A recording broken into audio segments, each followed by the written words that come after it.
AP capital గా అమరావతికి చట్టబద్ధత కల్పించడం సంతోషంగా ఉందన్నారు ఎమ్మెల్యే శ్రవణ్ కుమార్. గడిచిన 5 ఏళ్లు రాజధాని రైతులు ఎన్నో కష్టాలు పడ్డారని ఆయన గుర్తు చేశారు. రాష్ట్ర ప్రజల్లో అలజడి సృష్టించడం జగన్ నైజం అంటూ అన్న స్థానిక ఎమ్మెల్యే శ్రవణ్ కుమార్ తో మా ప్రతినిధి నరసింహారావు ఫేస్ టు ఫేస్.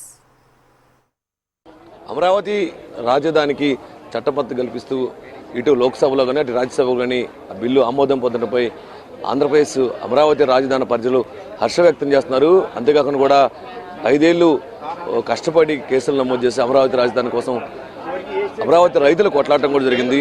అయితే ప్రస్తుతము ఎక్కడైతే మొట్టమొదటిసారిగా కూడా ఈ రాజధాని కోసం శంకుస్థాపన చేశారో ఆ ప్రాంతానికి ఏపీ ముఖ్యమంత్రి చంద్రబాబు నాయుడు ఉన్నారు. అంతేకాకుండా స్థానిక ఎమ్మెల్యే శ్రవణ్ కుమార్ ఇప్పటికే ఇక్కడ ఏర్పాట్లు కూడా పరిశీలిస్తున్నారు. ప్రస్తుతం స్థానిక ఎమ్మెల్యే తాడికొండ ఎమ్మెల్యే శ్రవణ్ కుమార్ గారు మనతో ఉన్నారు. ఆయన సార్ చెప్పండి, ఏంటి ఈరోజు మీరు గత 5 ఏళ్లలో ఎన్నో పోరాటాలు ఎన్నో ఉద్యమాలు చేశారు, ఇప్పుడు రాజ్యసభలో కానీ లోక్సభలో బిల్లు ఆమోదం ఉంది, దీనిపై మీరు ఏమంటారు?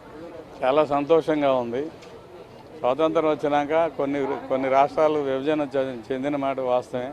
ఏ రాష్ట్రం అయినా సరే ఆ రాష్ట్రంలోని పెద్దలు, నాయకులు, పార్టీలు అందరూ ఒక రాజధాని నిర్ణయించుకున్నారు.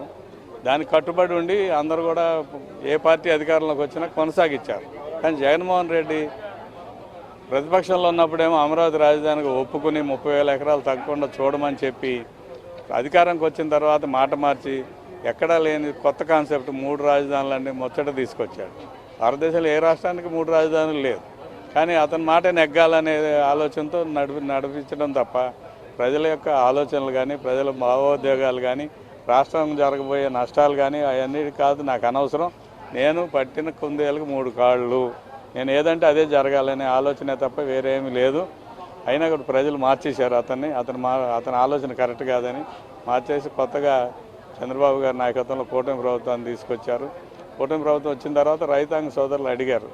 అంటే ఇది రాజ్యాంగంలో ఎక్కడా లేకపోయినప్పటికీ రైతాంగ సోదరులు అడిగారు కాబట్టి చంద్రబాబు నాయుడు గారు ఈ కార్యక్రమాన్ని ముందుకు తీసుకెళ్లారు. దాన్ని కేంద్ర ప్రభుత్వం పవన్ కళ్యాణ్ గారు సంపూర్ణ మద్దతు ఇది సాధించడం జరిగింది. ఈరోజు చారిత్రాత్మకమైన రోజు. ఈ చారిత్రాత్మక రోజులో మేమందరం ఉండటం, అమరావతి రాజధానిగా భవిష్యత్ తరాలకి స్థిరపడటం అనేది చాలా సంతోషించదగ్గ పరిణామం. ఆనందంగా ఉన్నాం అందరూ కూడా. సార్, 29 గ్రామాల్లో భూసేకరణ ఒకెత్తు, కానీ రాజధాని 3 రాజధానులు అన్నాక మళ్ళీ మీరు జనంలోకి వెళ్ళారు. అప్పుడు ఎలాంటి సంక్షోభాలు ఎదుర్కొన్నారు? జనం నుంచి ఎలాంటి వ్యతిరేకత, దాన్ని ఎలా మీరు మేనేజ్ చేయగలరు? ఆ ప్రజలతో ఎలా? ప్రజలు బాధల్లో ఉన్న టైంలో మేము ప్రజల దగ్గరికి వెళ్ళాం. వాళ్ళందరినీ చైతన్యపరిచి దీన్ని మేము నిరాశ చెందాల్సిన అవసరం లేదు, పోరాటం ద్వారా ఇది సాధించుకోగలం. ఎంత మూర్ఖుడైనా సరే, ఎంత నియంత అయినా సరే ప్రజా పోరాటాలకు తప్పదని చెప్పి ప్రజలని అందరినీ చైతన్యం చేసాం. అది ఒక రైతులనే కాకుండా రాష్ట్ర వ్యాప్తంగా కూడా ఈ చైతన్య కార్యక్రమం జరిగింది. అన్ని ప్రాంతాల్లో అందరూ మద్దతు ఇచ్చారు. రాజధాని స్థిరపడింది. అరెస్టులు, కేసులు ఇవన్నిటిని ఎలా ఎదుర్కోగలిగారు?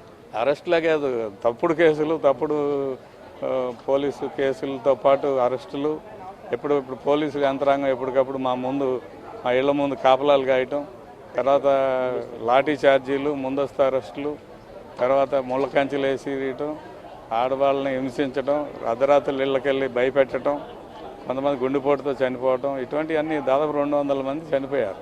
ఈ మానసిక వేదనతో చనిపోయారు. కాబట్టి వీటన్నిటికీ భవిష్యత్ తరాలందరూ కూడా ఆనందించేలాగా వారు ఎప్పటికీ సమస్య రాకుండా ముఖ్యమంత్రి గారు ఈ చర్య తీసుకున్నారు. దానికి ప్రధానమంత్రి గారు సంపూర్ణంగా మద్దతు ఇచ్చి రాజధాని స్థిరపరిచారు. చివరిగా మీరు ఎక్కడైతే ఉద్దనరాయపాలెం మొట్టమొదటిసారిగా అమరావతి రాజధాని మట్టి నీళ్ళు ఆ ముహూర్తానికి ఇప్పుడు కాసేపులో సీఎం గారు కూడా రాబో, అంటే మీరు ఆ రోజు పెట్టిన ముహూర్తం బలం అంతా కలిసి వచ్చింది అనుకోవచ్చు? ముహూర్తాలు నేను నమ్మను, ముహూర్తం అని నేను నమ్మను. కానీ అటువంటి పరిస్థితుల్లో ఇక్కడ రాష్ట్ర నలుదిక్కుల నుంచి, ప్రతి గ్రామం నుంచి, పుణ్యమైన దేవాలయాల నుంచి, నదుల నుంచి, కోనేరుల నుంచి నీరు, మట్టి తీసుకొచ్చారు. అంతేకాకుండా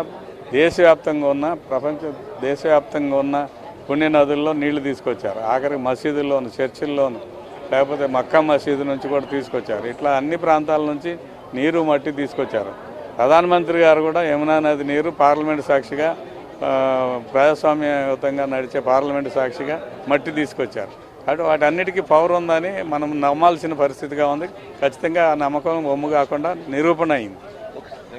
సో ఇది మనం చూసిన మొత్తానికి మరి కాసేపట్లో సీఎం చంద్రబాబు నాయుడు ఈ ఉద్దనరాయపాలెం ప్రాంతానికి పరిశీలించున్నారు. అంతేకాకుండా కూడా ఎక్కడైతే ఉందో అమరావతికి ఏకైక రాజధాని ఆంధ్రప్రదేశ్కి ఏకైక రాజధాని అమరావతి అని చెప్పేసి ఈరోజు రాజ్యసభలో లోక్సభలో ఆమోదం పొందడం ఆనందంగా ఉంది, హర్ష వ్యక్తం చేస్తున్నాం.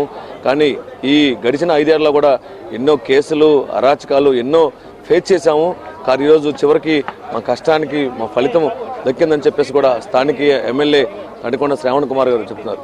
కెమెరామెన్ తేజతో నరసింహారావు, హెచ్ఎం టీవీ, అమరావతి.